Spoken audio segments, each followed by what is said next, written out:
ইকরাম এবং মহাদেবনগরের বিভিন্ন কোণা থেকে আগত ইসলাম দরদি, ইসলাম প্রিয় মুসলিম বৃন্দ,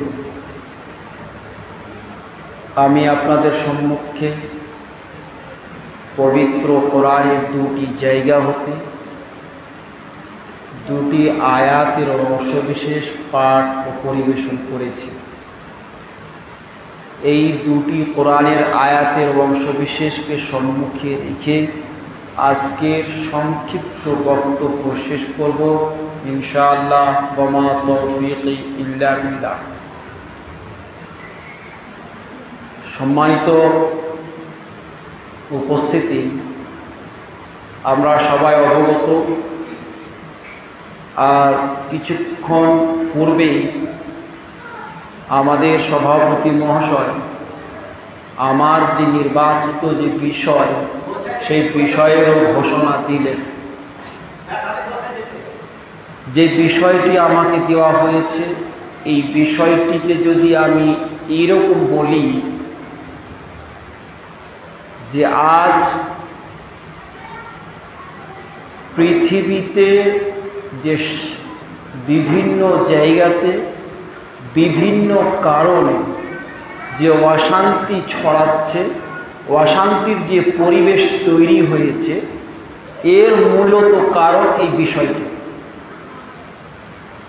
বোঝাতে পেরেছি? পৃথিবীতে যেখানে যাই হচ্ছে না কেন, আজ যদি এক এক করে আমরা বলতে লাগি, তাহলে সব কিছুর পেছনে ওই আজকের বিষয়টি কিন্তু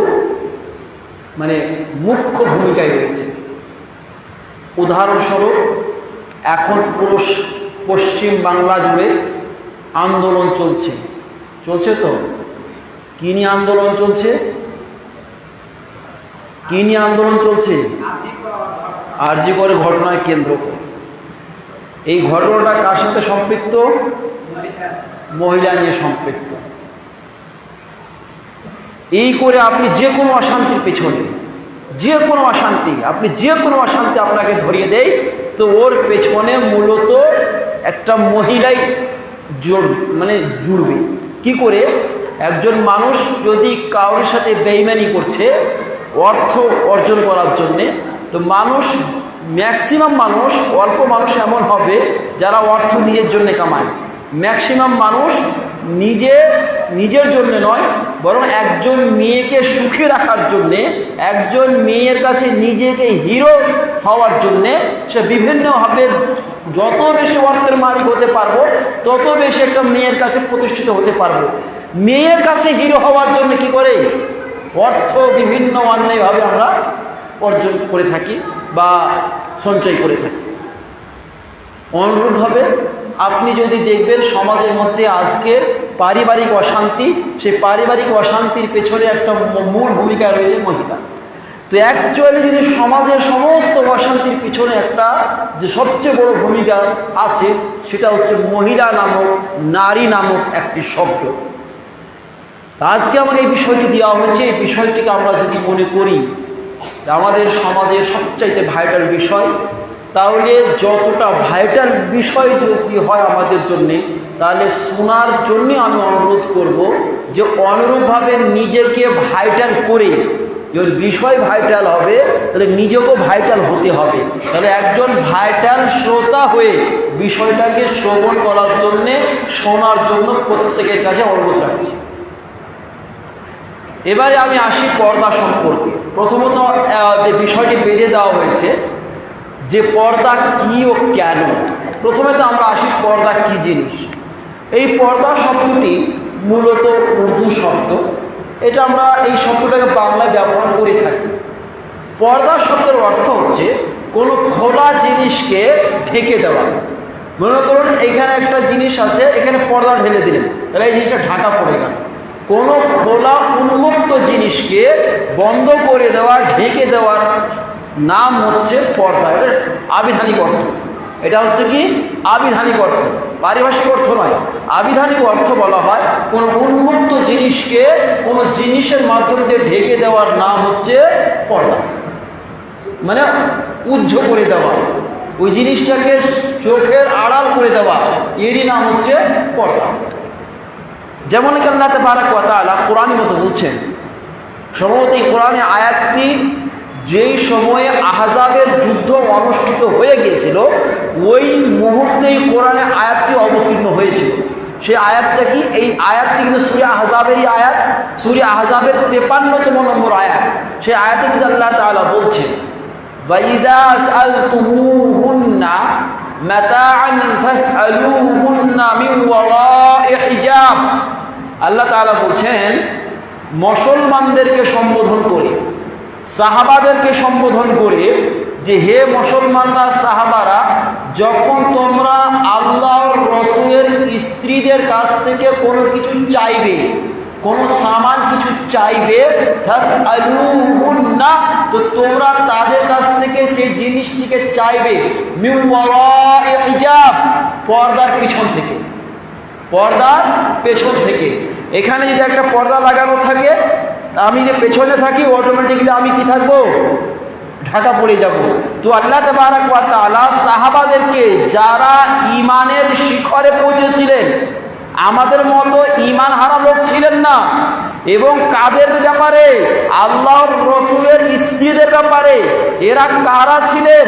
এরা উম্মাহাতুল মুমিনিন ছিলেন, মুমিনদের মা ছিলেন। এরা কিয়ামত পর্যন্ত কোনো পুরুষের জন্য বৈধ ছিলেন না। তাদের ক্ষেত্রে বলা হচ্ছে, তাদের কাছে তোমরা যখন কোনো জিনিস চাইবে, সরাসরি তোমরা চাইবে না, সরাসরি আমনে সামনে একবারে চাইবে না, বরং কোথা থেকে চাই? ফাসআলুহুন্না মিন ওয়ারা'i হিজাব, তোমরা পর্দার পিছন থেকে চাইবে, তোমরা পর্দার পেছন থেকে চাইবে, যাতে করে এক অপরের চোখের মিল না হয়ে যায়, চোখে চোখ না পড়ে যায়। তাহলে গেলে তোমরা করবে কি? পর্দার পেছন থেকে চাইবে। এতে হবেটা কি? লাভটা কি? এর লাভটা আল্লাহ তাআলা কোরআন আয়াতের মধ্যে বলে দিচ্ছেন, যালিকা আতহারু লিকুলুবিকুম ওয়া কুলুবিহিন্না। আল্লাহ তাআলা বলছেন এই কাজটা, অর্থাৎ পর্দার পেছন থেকে যে লেনদেনের বিষয়টা, বলছে এই কাজটা তোমাদের অন্তরের জন্যও এবং তাদের অন্তরের জন্য। কাদের? অর্থাৎ আল্লাহর রাসূলের স্ত্রীদের অন্তরের জন্যও একটা পরিষ্কার পরিচ্ছন্ন পবিত্রতার একটা খুব সুন্দর একটা বন্ধন। অর্থাৎ এতে মানুষের অন্তর বেশি পরিষ্কার পরিচ্ছন্ন থাকবে, শয়তান কোনো রকমের কোনো স্কোপ পাবে না। আর যখনই চোখে চোখে টকরে যাবে, তখনই শয়তান একটা স্কোপ পেয়ে যাবে। তাহলে এই কোরআনের আয়াতের মধ্যে আমি যেটা বুঝাতে চেয়েছি সেটা হচ্ছে কি? হিজাব, অর্থাৎ পর্দার আবিধানিক অর্থ। কোরআনের এই আয়াতের মধ্যে আল্লাহ তাআলা পর্দার পেছন থেকে চাইতে বলছেন। তো পর্দা কাকে বলা হয়? যে কোনো জিনিস আর থেকে, আড়াল থেকে, পেছন থেকে, যেখান থেকে যা দেখতে না পাওয়া যাবে। তাহলে এখান থেকে বোঝা গেল পর্দা শব্দের অর্থই হচ্ছে ঢেকে দেওয়া, কোনো উন্মুক্ত জিনিসকে কি করে দেওয়া? ঢেকে দেওয়ার নাম হচ্ছে পর্দা। আয়াতের ব্যাখ্যায় পরে আসছে, আমি শুধুমাত্র এখানে পর্দা শব্দের আবিধানিক অর্থটাই কোরআনের আয়াতের নিরিখে বলে দিলাম। এর পারিভাষিক অর্থটা কি? পর্দার পারিভাষিক অর্থটা, যেখানে পর্দা শব্দটি ব্যবহার হয়েছে পারিভাষিক অর্থে, সেই পর্দা শব্দটি সম্পৃক্ত হয়েছে মুসলিম মহিলাদের সাথে। যেখানে পর্দা শব্দটি ব্যবহৃত হয়েছে, তো সেখানে পর্দা শব্দটি মুসলিম মহিলাদের জন্য সম্পৃক্ত রয়েছে। তাহলে পর্দা শব্দটির পারিভাষিক অর্থটা কি? শরীয়তের ভাষায় পর্দা কাকে বলা হয়? বলছেন পর্দা বলা হয় যে একজন মুসলিম মহিলা মাথা থেকে নিয়ে পা পর্যন্ত, ভালো করে শুনবেন, মাথা থেকে নিয়ে পায়ের মানে যে বাহিরের অংশটা, নিচের অংশ নয়, উপরের অংশটা পর্যন্ত যেই চাদর দিয়ে ঢাকা হয় এবং যেই চাদর, যে কাপড় দিয়ে ঢাকা হয়, এই ঢাকা নামক এই কাজটিকে, ঢাকাটাকে, এই কাজটাকে বলা হয় পর্দা। ভালো শুনবেন, কি বললাম? মাথা থেকে নিয়ে পায়ের তলা, পা পর্যন্ত, একেবারে এই পর্যন্ত যে কাপড় দিয়ে ঢেকে নেওয়া হয়, শরীরকে আবৃত্তি করা হয়, শরীরকে আবদ্ধ করা হয়, শরীরকে ঢাকা হয়, শরীরকে মানুষের চোখ থেকে কি করে আর করা হয়, ওই কাপড়টা, ওই পোশাকটা, ওই মানে চাদরটার নাম হচ্ছে কি? পর্দা। তা হতে গেলে এর নাম হচ্ছে পর্দা। যদি পর্দা এরই নাম হয়, যে পর্দার কথাটা আপনাকে বললাম, আপনি ভালো করে শুনবেন, পর্দা যদি এরই নাম হয়, মাথা থেকে নিয়ে পা পর্যন্ত আবদ্ধ করা, আবৃত করার নাম যদি কি হয়, পর্দা হয়, তাহলে আপনি আপনার নিজের আত্মাকে জিজ্ঞেস করুন। আমি কোনো মহিলার কাছে বলছি না, আমি প্রত্যেকটি প্রশ্ন আমি পুরুষদের কাছে করতে চাইছি। আপনি আপনার আত্মাকে জিজ্ঞেস করুন, আপনার বাড়ির মহিলারা পর্দায় আছে না পর্দায় নেই? কথাটা বুঝতে পেরেছেন? যে আপনি আপনার আত্মাকে জিজ্ঞেস করুন, পর্দার যে পরিভাষা দেওয়া হলো, পর্দার যে সংজ্ঞা দেওয়া হলো, এই সংজ্ঞা অনুযায়ী, এই পরিভাষা অনুযায়ী আপনার বাড়ির, আপনার অধীনস্থে থাকা মহিলা এবং মেয়ে এবং নারীরা পর্দার মধ্যে আছে কিনা আপনি নিজের আত্মাকে জিজ্ঞেস করলে আপনি আপনার প্রশ্নের উত্তর পেয়ে যাবেন। যদি আমাকে জিজ্ঞেস করেন, আমি জানি না এমন পর্দা আছে কিনা, তবে থাকতে গেলেও আমার মনে হয় সেটা গণনায় গুনতিতে আসবে না। এই পর্দার নিরিখে যদি দেখা যায় সমাজের মহিলাদেরকে, তাহলে গেলে আমার মনে হয় গণনাতে সেটা আসবে না। আপনি বলেন তো, আজ একটা মেয়ে, ভালো করে শুনেন কথাগুলো, যদি একটু কাটবে, কথাগুলো একটু আমাদেরকে লাগবে, ব্যথা দেবে, কিন্তু ব্যথা নেবেন না, কথাগুলোর বাস্তবতা বোঝার চেষ্টা করবেন। আজ একটা মেয়ে, সে সাধারণ মহিলা হোক বা সে একজন আলেমা হোক, আলেমা পর্যন্ত, সে মাদ্রাসার শিক্ষিকা পর্যন্ত, আমি সবার ক্ষেত্রে বলছি, এটা শুধু সাধারণ মহিলাদের ক্ষেত্রে হয় না, সবার ক্ষেত্রেই। আচ্ছা আপনি বলেন তো, যে আজকে এই প্রয়োজনের নামে, ভালো করে শুনবেন, এই যে প্রয়োজনের নামে যে কথোপকথন চলে, যেগুলো খোল্লা চলে বলে পরে আসছি, যেগুলো পর্দার মধ্যে থেকে যেগুলো করি, আমরা বোরখাও পড়ি, আর যে হারে কথা বলি, আল্লাহর কসম করে বলছি, মাদ্রাসাতে মহিলাদেরকে নিয়ে পেরেশান। বয়েজ মাদ্রাসা আমার, কিন্তু মহিলাদের আগমন বেশি, বোরখাও পড়ছে, আর এদের কথা ধরন দেখে মনে হয় না যে বোরখার মান সম্মান কোথাও বেঁচে আছে। এমন ভাবে, আমি আমার রুমে একা থাকি, সেই রুমে একজন মহিলা কোন সাহসে, একটা মাদ্রাসা যেখানে 400 ছেলে বয়েস, সেখানে একজন মহিলা ঢুকে যাচ্ছে কোন সাহসে? এটাই আমার মনে হয় যে এই সমাজের পর্দার যদি প্রকৃত চিত্র দেখতে হয়, প্রকৃত চেহারা দেখতে হয়, এদের প্রকৃত যদি এদের বাস্তব রূপ দেখতে হয়, তাহলে একাকী কোনো বয়েস হোস্টেলে, কোনো বয়েজ ক্যাম্পাসে মহিলাদের চলে যাওয়াটাই এই সমাজের চিত্রকে উন্মুক্ত করে দিচ্ছে, যে আমাদের পর্দার অবস্থা কোথায় চলে গেছে। তাহলে যেই পর্দা নাম ছিল মাথা থেকে নিয়ে পা পর্যন্ত ঢাকার নাম ছিল পর্দা, আজ আমার সমাজে 0.0001 আছে কিনা এরকম পর্দা আমার সন্দেহ। তাহলে গেলে আমি বা আমার এই জাতি যে আজ বিভিন্নভাবে যে লাঞ্ছিত, বঞ্চিত, ঘৃণিত হচ্ছে, এর পেছনে অন্যতম কারণই হচ্ছে কি, এই নারী। আপনি আল্লাহর কসম করে বলছে, আপনি দেখবেন, আপনারা যারা যুবক আছেন তাদের উদ্দেশ্যে আপনাকে বলি একটা কথা, মা, ভাই, বোন, একটা পুরুষের সাথে সম্পর্ক কেন খারাপ হয়? শুধুমাত্র একজন মেয়ের জন্যই, নিজের স্ত্রীর জন্য। ন্যায় অন্যায় পরের কথা, ওটা যে স্ত্রীর ন্যায় কি অন্যায়টা পরের কথা, কিন্তু সম্পর্ক নষ্ট করা থেকে শুরু হয়, ওই স্ত্রীর কারণে সম্পর্ক নষ্ট তৈরি হয়। আপনি দেখবেন যে একটা ছেলে নেশায় হয়ে যায়, ডুবে যায়, এর পেছনে নারী থাকে দেখবেন।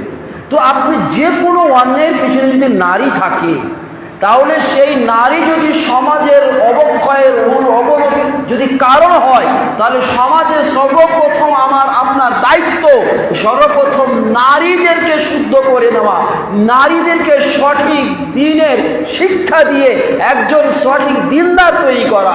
যদি আমার সমাজের একজন নারী যদি দিনদার তৈরি হয়, একজন নারী যদি আল্লাহওয়ালি তৈরি হয়, তাহলে সেই সমাজের পুরুষরা এমনিতে আল্লাহওয়ালা হয়ে যাবে। আপনি দেখবেন একজন পুরুষকে কোনো মানুষ বুঝতে পারবে না, কিন্তু একটা মেয়ে যদি চায় তো পুরুষকে যেভাবে যে ব্যবহার করতে পারে। একটা পুরুষের কাছে বাপের মায়ের জন্য 1000 টাকা বের করা খুব মুশকিল, কিন্তু স্ত্রী যদি আবদার করে দেয় তাহলে ওকে যদি 5000 বলে 5000 টাকা ব্যবস্থা করে দিয়ে দেবে। তার মানে যতটা একজন পুরুষ, এটা বাস্তব, আজকে নয় চিরদিনই, একজন পুরুষ যতটা দুর্বল একটা মহিলার কাছে অতটা দুর্বল সমাজের অন্য কারোর কাছে নয়। তাহলে আমাকে যদি সমাজকে যদি শুদ্ধ করতে হয়, আমার যদি সমাজকে যদি একটা আদর্শ সমাজ তৈরি করতে হয়, তাহলে সর্বপ্রথমে একজন মহিলাকে আদর্শবান তৈরি করতে হবে। আদর্শবান তৈরি যদি করি তাহলে সর্বপ্রথম আমাদের কিছু কাজ আছে, কিছু করণীয় আছে। সেই করণীয়র ভিত্তিতে আমি পর্দার দিকে স্পেশালি নিয়ে যাব আজকের বিষয়টিকে। তাহলে আমরা বুঝতে পারলাম পর্দা কাকে বলে, পর্দা কেন কেন পরে আসছি, পর্দার যদি গুরুত্ব বুঝতে হয়, পর্দার কতটা গুরুত্ব, এর কতটা ইম্পর্টেন্স, এর কতটা মহত্ব আছে, এটাকে যদি বুঝতে হয় তাহলে আপনি শুধুমাত্র একটা জিনিস আপনি বোঝাতে চাইছি। আবু দাউদের রিওয়ায়াত, ভালো করে শুনবেন, আবু দাউদের রিওয়ায়াত, আল্লাহর রাসূল জনাব মুহাম্মদুর রাসূলুল্লাহ সাল্লাল্লাহু আলাইহি ওয়াসাল্লাম বলছেন, কি বলছেন, যে একজন মানুষের আগনায় নামাজ পড়ার থেকে তার ওসরায় নামাজ পড়াটা উত্তম। ভালো শুনবেন পর্দার গুরুত্বটা। বলছেন একজন মহিলা বাড়িতে কিন্তু আগনায় নামাজ পড়বে, বলছে ওই মহিলা থেকে ওই মহিলা উত্তম যে ওসরায় নামাজ পড়বে। ওসরা বুঝি তো, ওসরায় নামাজ পড়বে ওই বেশি উত্তম কার তুলনায়, ওই মহিলার তুলনায় যেই মহিলা আগনায় নামাজ পড়বে। হলো, তারপরে আল্লাহ রাসূল বলছেন যে ওসরায় নামাজ পড়া মহিলার থেকে উত্তম সেই মহিলা যেই মহিলা ঘরের ভিতরে নামাজ পড়লো। আরো করে শুনলেন, হয়ে গেল।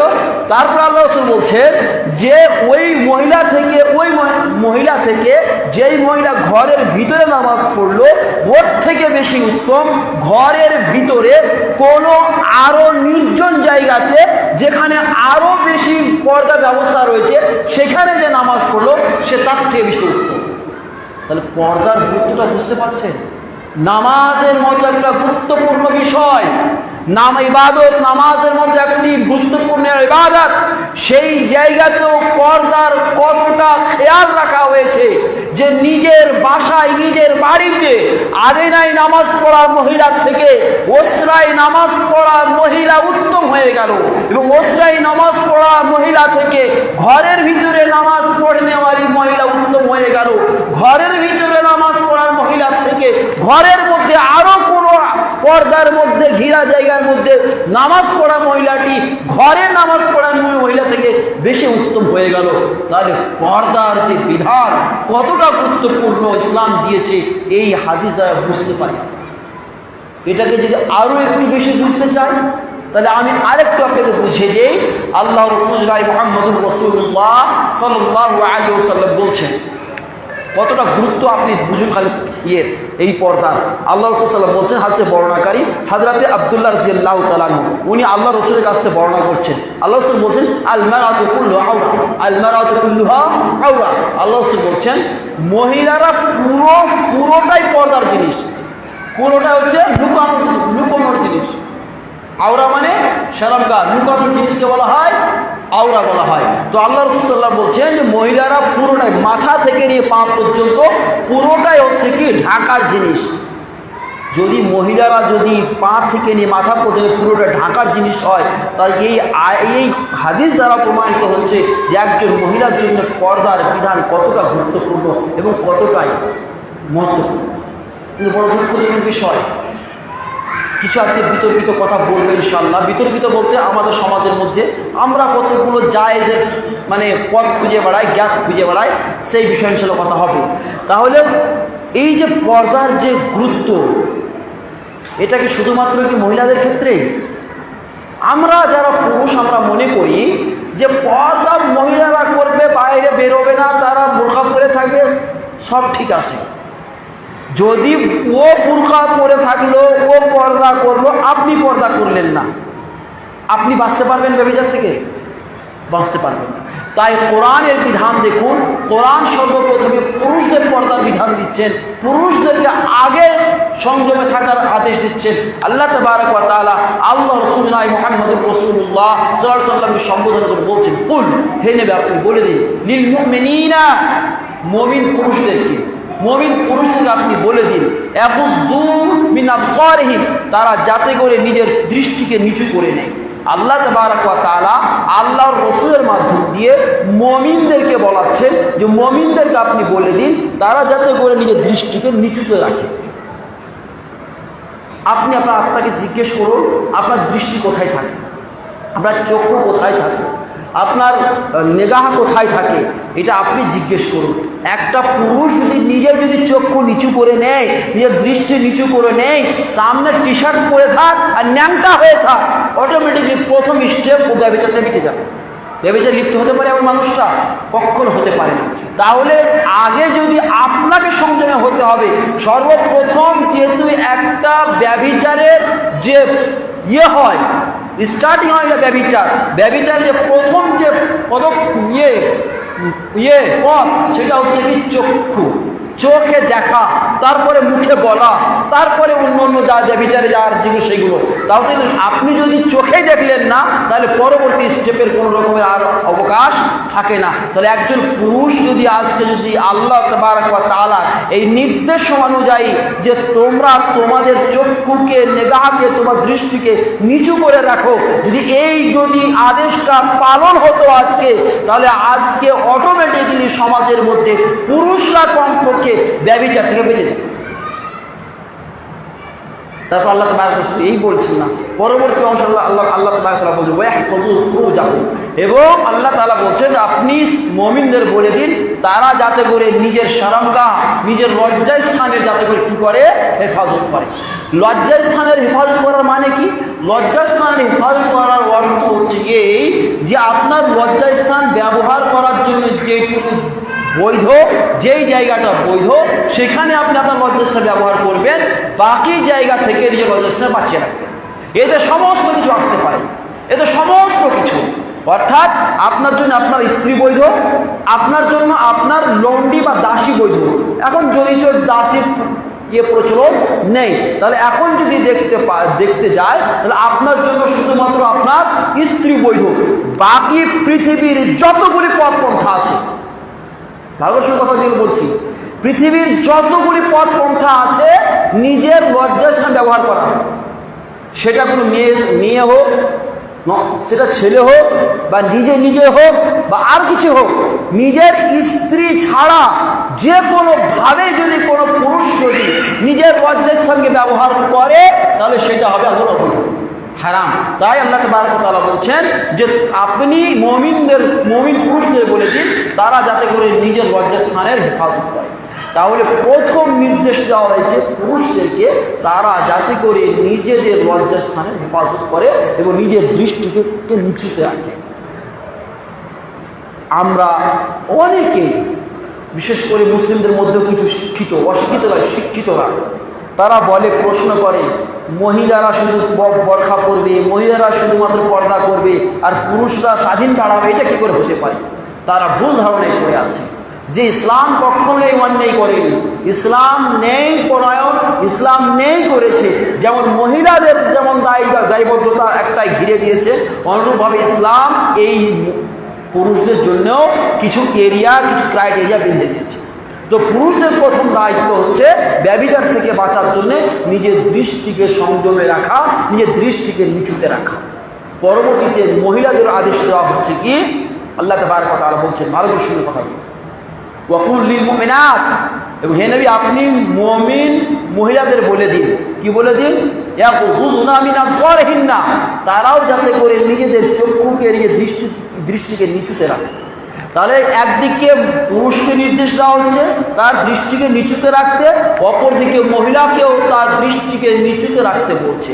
যদি মহিলাও নিজের দৃষ্টি নিচুতে রাখে, পুরুষও যদি নিজের দৃষ্টি নিচুতে রাখে, তো সমাজে কি আরজি করের দুর্ঘটনা ঘটবে? সমাজে কি আরও যে সমস্ত ঘটনা প্রতিদিন বিভিন্ন বাজারে, শহরে, প্রতিটি মহল্লাতে ঘটছে, কিছু ধরা পড়ছে সেইগুলো মানুষ জানছে, কিন্তু যেগুলো রোজ ঘটছে অজান্তে মানুষের, সেগুলো কোনো চর্চাতে আসে না। তাহলে আমি যেটা বলছিলাম, আল্লাহ তাবারক ওয়া তাআলা ব্যভিচারের মতো একটি মারাত্মক অসুখকে রোকার জন্য যে পথ পদ্ধতি দিয়ে দিয়েছে, আজ যদি সমাজ যদি এই পথ পদ্ধতিকে অবলম্বন করতে পারত, আল্লাহর কসম করে বলছি সমাজে ব্যভিচার নামক কোনো রকমের অপরাধ থাকতো না। আর আজ আরজিকর নামক আরজিকরের যে দুর্ঘটনা নিয়ে আজকে রাস্তায় নেমে যে আন্দোলন চলছে, আমার আন্দোলন না করে যদি নিজেদের যদি সংযম করে নিতে পারত, সে মহিলা হোক বা পুরুষ হোক, আন্দোলনের থেকে বেশি আমাদের কার্যকরী হতো। কিন্তু বড় দুঃখজনক বিষয়, আমরা সব করব কিন্তু নিজের ভুলটা খুঁজে দেখব না। এটা হতে পারে। আপনার একটা উদাহরণ দেই, মনে করে নিন একটা বালতি নিয়ে আসে, একটা বালতি আছে, বালতির নিচুটা ফুটো আছে, নিচুটা কি রয়েছে? ফুটো রয়েছে। আপনি ওই বালতিতে পানি ঢালতেই আছেন, বালতি ভরবে? কারণ ও তো নিচু ফুটা নেই, সব পানি বয়ে চলে যাচ্ছে। তাহলে বালতি যদি ভরতে হয়, তাহলে যেই কারণে পানি থাকছে না সেই কারণটাকে বন্ধ করতে হবে। সেই কারণটা কি? ফুটোটা। তাহলে ফুটোটাকে বন্ধ করতে হবে, তাহলে আপনার বালতি ভরে যাবে। তো আজ এই যে আরজিকরের মতো ঘটনা ঘটছে, যে সমস্ত জঘন্যতম অপরাধগুলো হচ্ছে, এই সমস্ত জঘন্যতম অপরাধকে যদি রুখতে হয়, যেই কারণবশত ঘটছে সেই কারণগুলোকে বন্ধ করতে হবে, তাহলে এই ধরনের জঘন্যতম অপরাধ বন্ধ হয়ে যাবে। আপনি বলেন যে আজ এই সময় এসে অনেকে দেখলাম ব্যভিচারের কারণে ফাঁসি হয়ে গেছে, হয়েছে না হয়নি? সরকার, মিডিয়া থেকে নিয়ে আমাদের মুসলিম শিক্ষিত মানুষরা পর্যন্ত, মুসলিমদের শিক্ষিত মানুষরা পর্যন্ত এরা শুধু শাস্তির কথা বলে। কিসের কথা বলে? শাস্তির কথা বলে। কিন্তু ইসলাম শাস্তির কথা আগে বলে না, ইসলাম শাস্তির কথা লাস্টে বলে। কিন্তু আমাদের মানুষ সমাজ কি করে? আগে শাস্তির কথা বলে, আগে সমাধানের কথা বলে না। একটা উদাহরণ দিয়ে আগে, তারপর ওদিকে আসছে। দেখবেন আমাদের সমাজের মধ্যে, আপনার গ্রামে হয় কি জানি না, কিন্তু আমাদের দিকে হয়, কোনো একটা ছেলে মেয়ে, কাউরির বউকে একটা ছেলে নিয়ে পালিয়ে গেল, তখন মাতাব্বররা চলে এলো বিচার করতে। তখন ছেলের উপরে চাপিয়ে দিল 5-10 লাখ টাকার কি মোহরানা নয়, 5-10 লাখ টাকা উপরে চাপিয়ে দিল, আর বিয়ে পড়িয়ে দিল জোর করে। অপরাধ স্ত্রী। আমি ওদিকে পরে আসছি, বিয়ে যাইস না যাইস ওটা তো পরের কথা। একটু বিয়ে পড়িয়ে দিল, তার উপরে ছেলেটার উপরে কি করলো? 10 লাখ টাকার কি করলো? মোহর চাপিয়ে দিল, তারপর জোর করে বিয়ে পড়িয়ে দিল।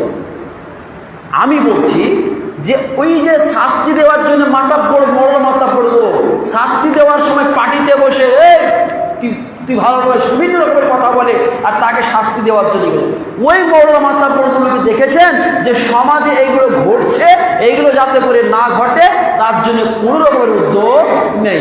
দেখবেন যেই বাবু ওই পার্টিতে বসে বিচার করছে, সে নিজে এবং তার পুরো পরিবারে নোংরা ডুবে আছে। তাহলে যে নিজে নোংরায় ডুবে আছে, সে সমাজকে কোনো ভালো পথ দেখাতে পারে? কখনো হতে পারে না। কিন্তু আল্লাহ তাবারক ওয়া তাআলা শাস্তির কথা শেষ প্রান্তে বলছেন, আগে আপনি যাতে করে শাস্তির সম্মুখীন না হন, আপনি যাতে করে আপনি শাস্তির সামনাসামনি না পড়েন, তার জন্য আল্লাহ তাবারক বলছেন তুমি তোমার চক্ষুকে নিচুতে রাখো, তুমি তোমার শরমগার হেফাজত করো। মহিলাকে আল্লাহ তাআলা ওই কথা রিপিট করছেন শুধুমাত্র যাতে করে এমন কোনো অপরাধ না ঘটে যায় যেই অপরাধের কারণে আপনি শাস্তির সম্মুখীন হয়ে যান। আর এখানে কি হচ্ছে? কানুন তৈরি হচ্ছে, নিয়ম তৈরি হচ্ছে, শাস্তির দাবি, ফাঁসি দাও, সব করো, যে কারণে ঘটছে সেই নিয়ে কোনো রকম ভাবনা চিন্তা নেই। উদাহরণ দিতে যাচ্ছিলাম, উদাহরণটা কি বলছিলাম? মনে মনে একটা আপনি মাংসের টুকরো নিলেন, মাংসর পিস নিলেন, একটা কিসের পিস? মাংসর পিস। আপনি মাংসর পিসটাকে ওই বাগানে গিয়ে রেখে দিলেন, আচ্ছা আপনি বলেন কুকুর লাগবে কি লাগবে না? কুকুর লাগবে কি লাগবে না?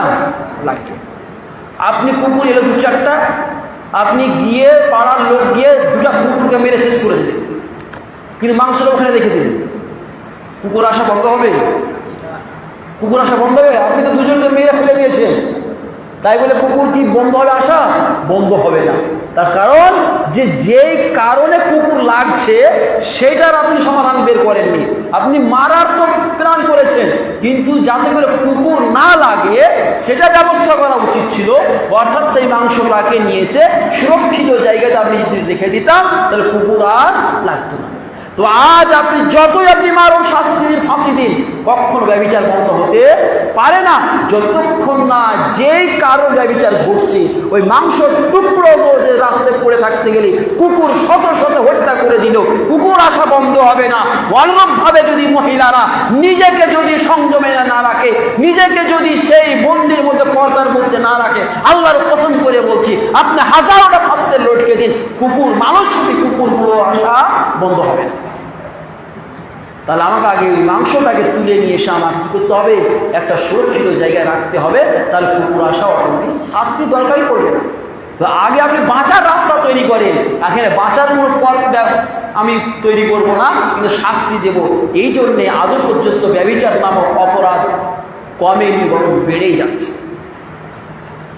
পর্দা, এর কথা যখন মনে পড়ে পর্দা কি জিনিস, আর আমার সমাজকে মিলিয়ে দেখতে গেলে আমার মনে হয় যে আমরা কতটা নিচুতে নেমে গেছি। এটাকে বোঝার জন্য সেই বুখারীর একটা হাদিস আপনাকে স্মরণ করে দিচ্ছি। সেই বুখারী হাদিস, হাদিসটি বর্ণনা করছেন হযরত আয়েশা সিদ্দিকা রাদিয়াল্লাহু তাআলা আনহা। উনি বলছেন, লম্বা হাদিস আছে, আমি শুধু আমার মূল বক্তব্যটা বলে দিচ্ছি। উনি বলছেন হযরতে ফাতেমাতুজ জাহরা রাদিয়াল্লাহু তাআলা আনহা, ইনার নাম সবাই শুনেছেন, আল্লাহর রাসূলের সবচেয়ে প্রিয়তমা কন্যা। আল্লাহর রাসূলের সবচেয়ে প্রিয়তমা কন্যা ছিলেন হযরতে ফাতেমাতুজ জাহরা রাদিয়াল্লাহু তাআলা আনহা। ইনি ছিলেন হাসান হোসেনের আম্মা হযরত আলী রাদিয়াল্লাহু তাআলা আনহুর স্ত্রী। তো উনি যখন মৃত্যুবরণ করেছিলেন তো ওনাকে রাত্রিবেলায় দাফন করা হয়েছিল। কখন? ভালো করে শুনবেন, কি বললাম? রাত্রিবেলায় দাফন করা হয়েছিল। আমি আমার মা বোনদেরকে বিশেষ করে শোনার জন্য অনুরোধ করছি এই হাদিসটাকে। হযরতে ফাতেমাতুজ জাহরা রাদিয়াল্লাহু তাআলা আনহাকে রাত্রিতে দাফন করা হয়েছিল এবং ওনার জানাজা পড়িয়েছিলেন হযরতে আলী রাদিয়াল্লাহু তাআলা আনহু। এই সামান্যতম হাদিসের ব্যাখ্যা দিতে গিয়ে, ভালো করে শুনবেন, এই হাদিসটির ব্যাখ্যা দিতে গিয়ে হাফিজ ইবনে হাজার আসকালানী রাহমাতুল্লাহ আলাইহি, হাফিজ ইবনে হাজার আসকালানী রাহমাতুল্লাহ আলাইহি ওনার স্বীয় গ্রন্থ বিশ্বের অন্যতম বুখারীর শারহা, বিশ্বের অদ্বিতীয় বুখারীর ব্যাখ্যা ভাষ্য ফাতুল বারীর মধ্যে উনি 7ম খণ্ডের মধ্যে এই হাদিসের ব্যাখ্যা দিতে গিয়ে বলছেন যে ওনাকে রাত্রিবেলাতে এই জন্যেই দাফন করা হয়েছিল যে উনি নিজের স্বামী হযরত আলী রাদিয়াল্লাহু তাআলা আনহুকে ওসিয়ত করেছিলেন যে আমাকে দিনের বেলায় কখনো দাফন করবে না, আমার যখন মৃত্যু হবে তখন আমাকে রাত্রিবেলায় দাফন করবেন। কারণ দর্শাতে গিয়ে উনি লিখছেন যে হযরত ফাতেমাতুজ জাহরা রাদিয়াল্লাহু তাআলা আনহা যে রাত্রে যে দাফন করার ওসিয়ত করে গিয়েছিলেন তার পেছনে কারণ ছিল পর্দা। একমাত্র পর্দার জন্যে আল্লাহু আকবার, একজন মহিলা মৃত্যুবরণ করছেন সেই মুহূর্তে পর্দার কতটা খেয়াল, যে মৃত্যুবরণ করে গেছেন সেই মুহূর্তে যাতে করে সেই কাপড়ের মধ্যে বন্দী রয়েছে, কাপড়ের মধ্যে ঢাকা রয়েছে, যাতে করে দিনের আলোতে সেই কাপড়ের মধ্যে দেখে পুরুষের নজর পড়ে, যাতে করে পুরুষরা এইটুকু যেন আইডিয়া না লাগাতে পারে ফাতেমা কতটা লম্বা ছিল, ফাতেমা কতটা শারীরিকভাবে মোটা ছিল, এইটুকু যাতে করে অনুমান না করতে পারে, তার জন্য হযরতে ফাতেমাতুজ জাহরা রাদিয়াল্লাহু তাআলা আনহা নিজের স্বামীকে ওসিয়ত করে মৃত্যুবরণ করছেন, আমি যখন মৃত্যুবরণ করব তখন আপনি আমার কাফন দাফন রাত্রিবেলায় করবেন, দিনের বেলায় করবেন না। হাদিসে বর্ণিত হয়েছে সেই ফাতেমাতুজ জাহরা রাদিয়াল্লাহু তাআলা আনহা যে মৃত্যুবরণ করেছিলেন আবু বকর সিদ্দিক রাদিয়াল্লাহু তাআলা আনহু পর্যন্ত খবর দেওয়া হয়নি। আজ কোথায় পর্দা গেল? কোথায় গেল পর্দা? আজ তো কাফনকে ছেড়ে দেন। আল্লাহর কসম করে বলছি, আজ মৃত্যু বাড়ির যদি অবস্থা দেখা যায়, আমার মনে হয় সেই মেলার থেকে অবস্থা খারাপ। এমন ভাবে মহিলাদের সাজগুজ আর যেভাবে লাইন দিয়ে সেই মৃত্যু বাড়িতে ভিড়, লজ্জা করে একজন পরপুরুষের মুখ দেখার জন্য যতটা পুরুষের ভিড় থাকে না তার থেকে দ্বিগুণ 10 গুণ বেশি মহিলারা ঠেলে ঠুলে ঢুকে সে পুরুষের চেহারা দেখার জন্য মারামারি লাগিয়ে দিয়েছে। জীবিত মরা দেখছে, তারপরে আল্লাহর ভয় হয় না, মৃত্যুর ভয় হয় না। আজ একজন সামনে মরা পড়ে আছে, আমিও মরে যাব, তো আমি একটু সংযমে থাকি, আমি কেন পরপুরুষকে দেখব? এর জন্য কাউরের মধ্যে সেই অংশজনা কোন মহিলার মধ্যে নেই। আপনি বলেন ফাতিমাতুজ জাহরা রাদিয়াল্লাহু তাআলা আনহা, আল্লাহু আকবার, আল্লাহর রাসূলের কন্যা মৃত্যুবরণ করার সময় ওসিয়ত করছে রাত্রিবেলায় দাফন করার জন্য। কারণটা কি? শুধুমাত্র পর্দাকে টিকিয়ে রাখার জন্য, যাতে করে আমাকে দিনের আলোতে এই কাপড়ের মধ্যে দেখে কেউ যেন এটুকু অনুমান না করতে পারে যে ফাতেমা কত লম্বা ছিল, কতটা মোটা ছিল, এইটুকু যাতে করে আইডিয়া না করতে পারে। তাহলে আজ সমাজের পর্দার অবস্থাটা কোথায় এবং ফাতেমাতুজ জাহরা রাদিয়াল্লাহু তাআলা আনহার পর্দার অবস্থা কি ছিল? আর আজ আমাদের আইডিয়াল হওয়া উচিত ছিল, আমরা আমাদের আদর্শ হওয়া উচিত ছিল হযরতে ফাতিমাতুজ জাহরা রাদিয়াল্লাহু তাআলা আনহা। কিন্তু বড় দুঃখজনক বিষয়, আজও পর্যন্ত আমার মা, আমার বোন, আমার স্ত্রী হযরতে ফাতিমাতুজ জাহরা রাদিয়াল্লাহু তাআলা আনহাকে চিনে না, পর্যন্ত তার নাম পর্যন্ত শুনেনি, যে উনি কে ছিলেন, কেমন ছিলেন, এই সম্পর্কে তাদের জানা পর্যন্ত নেই। তারা কি করে তাদের আইডিয়াল তৈরি করবে? কিভাবে তাকে নিজের আদর্শ মানবে? এর আদর্শ তাকে মানা হয় যাকে চিনে, যাকে জানে, যাকে বুঝে। যাকে চিনল না, যাকে বুঝলো না, যার সম্পর্কে জানলো না, তাকে কি করে আদর্শ মানাবে? পর্দা, যদি সাহাবিয়াতদের পর্দার কথা মনে পড়ে, তখন আমার সমাজের মহিলাদেরকে দেখতে গেলে মনে হয় যে আমরা, মনে হচ্ছে যেন জঘন্য থেকে জঘন্যতম সমাজে বসবাস করছি। আমার মনে পড়েছে এই বুখারীর রিওয়ায়াত, গাজওয়ায়ে বানু মুস্তালিক একটা যুদ্ধ ঘটেছিল, যেই যুদ্ধের অপর নাম ছিল মোরাইসি নামক একটা যুদ্ধ অনুষ্ঠিত হয়েছিল। সম্ভবত এই যুদ্ধটি 4 বা 5 ঋতুতে অনুষ্ঠিত হয়েছিল। ভালো করে শুনবেন, লম্বা একটি হাদিস, প্রায় 2.5-3 পৃষ্ঠার হাদিস। আমি সেই দিকে যাচ্ছি না, যেটা মূল বক্তব্য সেই দিকে আমি যাচ্ছি। সেটা হচ্ছে এই, ওই মোরাইসির যুদ্ধে আল্লাহ রাসূল জনাব মুহাম্মদুর রাসূলুল্লাহ সাল্লাল্লাহু আলাইহি ওয়াসাল্লাম যুদ্ধে বিজয় হওয়ার পর সেখান থেকে যখন মদিনার উদ্দেশ্যে রওনা হচ্ছেন, সেই মুহূর্তে হযরত আয়েশা সিদ্দিকা রাদিয়াল্লাহু তাআলা আনহা নিজের উটনি থেকে ওই যে হাউদাজটা বানানো ছিল, পর্দা করা ছিল, সেখান থেকে বেরিয়ে পেচ্ছাপ পায়খানার উদ্দেশ্যে একটু দূরে চলে যাচ্ছেন। তারপরে আল্লাহ রাসূল সাল্লাল্লাহু আলাইহি ওয়াসাল্লাম উনি বাইরে যাচ্ছেন, কেউ দেখেননি, কেউ জানতে পারেননি। ওই অবস্থাতে ওনাকে ছেড়ে সেখান থেকে মদিনার উদ্দেশ্যে রওনা দিচ্ছেন। হযরত আয়েশা সিদ্দিকা রাদিয়াল্লাহু তাআলা আনহা যখন নিজের প্রয়োজন সেরে যখন ফিরে আসছে, ওই জায়গাতে দেখছেন কেউ নাই, সবাই এখান থেকে রওনা দিয়ে দিয়েছে। উনি চিন্তা করলেন যে আল্লাহ রাসূল সাল্লাল্লাহু আলাইহি ওয়াসাল্লাম রাস্তায় যখন আমাকে খুঁজবেন, আমাকে পাবেন না, আমার খোঁজে ফিরে আসবেন। তাই উনি ওই জায়গাতেই বসে পড়লেন। কোন জায়গাতে? যে জায়গাতে ওনার হাউদাজটা রাখা ছিল, সেই জায়গাতেই বসে পড়লেন এবং মাথা থেকে নিচে পর্যন্ত একটা চাদর ফেলে দিলেন। কি ফেললেন? চাদর ফেলেন। আল্লাহু আকবার, চাদর ফেলে দিলেন। মোরাইসির যুদ্ধের ঘটনা বলছি। কে? হযরত আয়েশা সিদ্দিকা রাদিয়াল্লাহু তাআলা আনহা। রাত্রির অন্ধকার রয়েছে, তারপরে তার শরীরের উপরে একটি চাদর ফেলে দিচ্ছেন। আল্লাহ রসুলের একটি অভ্যাস ছিল, অভ্যাসটা ছিল এই যে কোনো যুদ্ধ থেকে ফিরে যেতেন, 1 বা 2 জনকে সেই জায়গায় রেখে যেতেন। যদি কোনো কিছু ছুটি যদি থাকে সেগুলো কুড়িয়ে নিয়ে যাবে। তো সেই যুদ্ধে হযরত সাফওয়ান বিন মুআত্তাল রাদিয়াল্লাহু তাআলা আনহু নামক একজন সাহাবীকে রেখে গিয়েছিলেন। সাহাবীর নাম কি বললাম? সাফওয়ান বিন মুআত্তাল রাদিয়াল্লাহু তাআলা আনহু নামক একজন সাহাবীকে সেই যুদ্ধের শেষে রেখে গিয়েছিলেন। উনি হঠাৎ করে ওনার নজর পড়ছে, একটি কালো কি দেখা যাচ্ছে, কালোর মতো। উনি কাছে যাচ্ছেন, কাছে গিয়ে উনি সেই চাদরের উপর থেকে উনি দেখে বুঝে গেছেন ইনি হচ্ছেন আয়েশা সিদ্দিকা রাদিয়াল্লাহু তাআলা আনহা।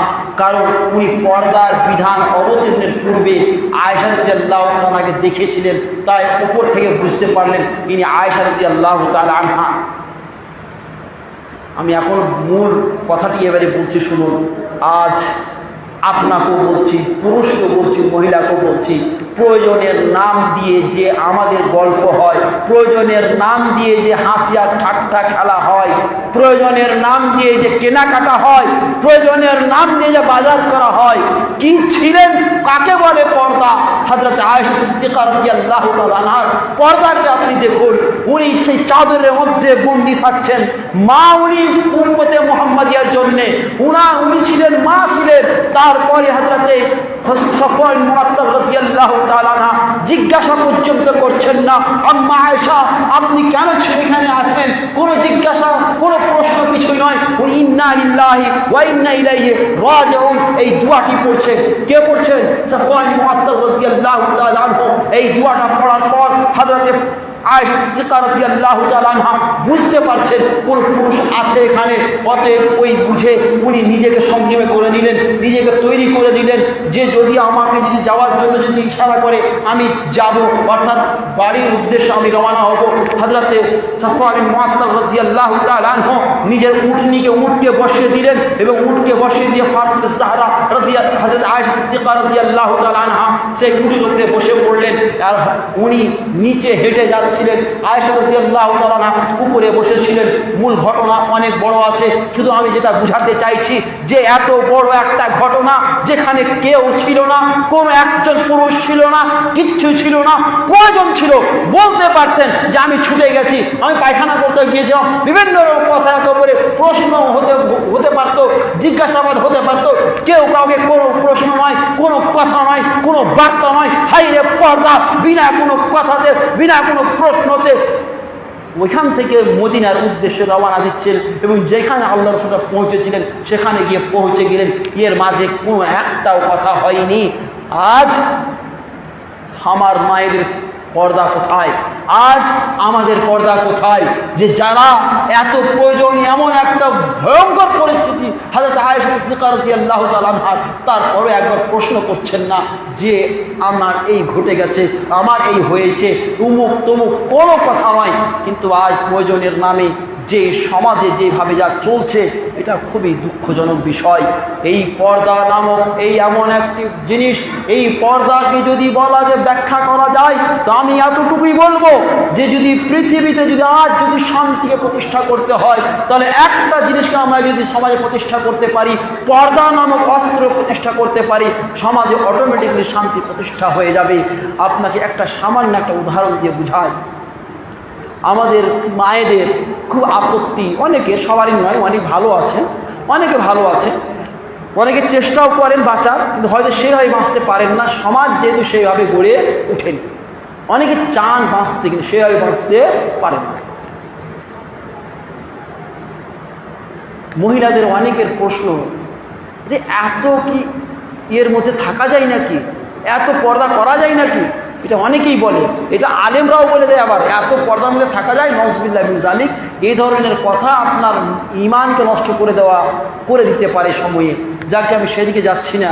তো এই যে একটা কথা যে পর্দার মধ্যে থাকাটা জরুরি কেন, পর্দাটা কেনই বা করবে, এটাকে বোঝার জন্য আপনাকে একটা হাদিস দিয়ে বুঝাই, তাহলে আপনি বুঝতে পারবেন। আমি মায়েদেরকে এতটুকুই বলবো যে আপনি যে কী জিনিস এটা আপনি জানেন না বলে আপনি পর্দাকে ঘৃণা করছেন। আপনি যে কত দামি জিনিস এটা যদি মায়েরা জানতো, বোনেরা জানতো, আমাদের স্ত্রীরা জানতো কতটা দামি, কতটা গুরুত্বপূর্ণ, কতটা মূল্যবান, যে তার মূল্যটা যদি চিনতে পারতো তাহলে সে নিজের মূল্যকে বুঝে নিজের হেফাজত করত। আল্লাহ রাসূলুল্লাহ মুহাম্মদুর রাসূলুল্লাহ সাল্লাল্লাহু আলাইহি ওয়াসাল্লাম বলছেন, আল মারআতু কুল্লুহা মাতা, আর দুনিয়া কুল্লুহা মাতা। সারা পৃথিবীটাই হচ্ছে সামান স্বরূপ। এই যে পৃথিবীটা দেখছি না, সব যা দেখছেন এই পৃথিবীটা, পুরো পৃথিবীটা হচ্ছে সামানের মতো। ওয়া খায়রু মাতাই দুনিয়া আল মারআতুস সালিহা, এবং পৃথিবীর মধ্যে সবচেয়ে দামি, সবচেয়ে উত্তম, সবচেয়ে উৎকৃষ্ট সামান সামগ্রী হচ্ছে একজন সৎ নারী। তাহলে আপনাকে আমার প্রশ্ন, যদি পৃথিবীর সবচেয়ে সেরা দামি মাল, দামি সম্পদ যদি একজন সৎ নারী হয়ে থাকে, সবচেয়ে দামি জিনিস, আজকে আমাদের কাছে সবচেয়ে দামি জিনিস কি? সবচেয়ে দামি জিনিস কি? হীরা। হীরা কেউ দেখেছেন? হীরা দেখতে পেয়েছেন? সমাজে দেখেছেন হীরা?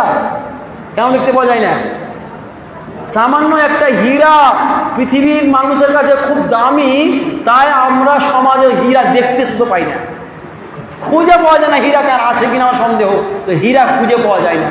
তাহলে হীরা থেকেও আপনি বেশি দামি, হীরা থেকেও বেশি আপনার মূল্য বেশি, পৃথিবীর সমস্ত সামগ্রী আপনার মূল্য বেশি, সবচেয়ে দামি বেশি। আপনি যদি সামান্য হীরা যদি দেখতে না পাওয়া যায়, ও যদি এমন কোনো সুরক্ষিত জায়গা থাকে যেখানে মানুষের দৃষ্টি পর্যন্ত যাবে না, তাহলে আপনি ওর থেকেও বেশি দামি। আপনার কোথায় থাকা উচিত ছিল, আপনার জায়গা কোথায় ছিল? আপনি যত মানুষের নিকটে যার কাছে যে জিনিসের যত বেশি দাম তার তত বেশি হেফাজত, যার যত বেশি মূল্য তার তত বেশি কি হেফাজত হয়। আপনি দেখেছেন কোনোদিন রড বুঝিয়ে রড কোনোদিন বাক্সে ভরতে দেখেছেন?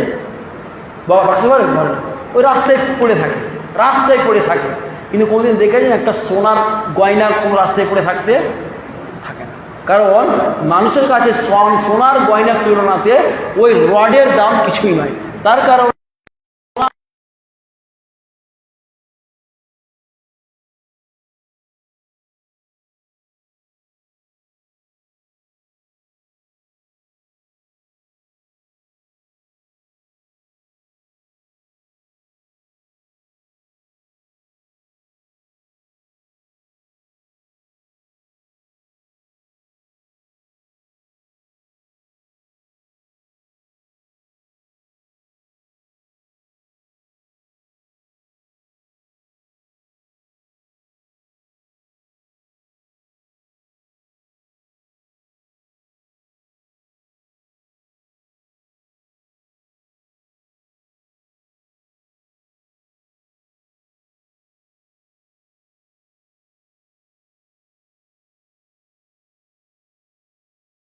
পেছাবো করে আবার ওই লবণে, তো লবণটা আমাদের কাছে কি সস্তা, তাই ওর জায়গা কোথায় হলো? বাইরে।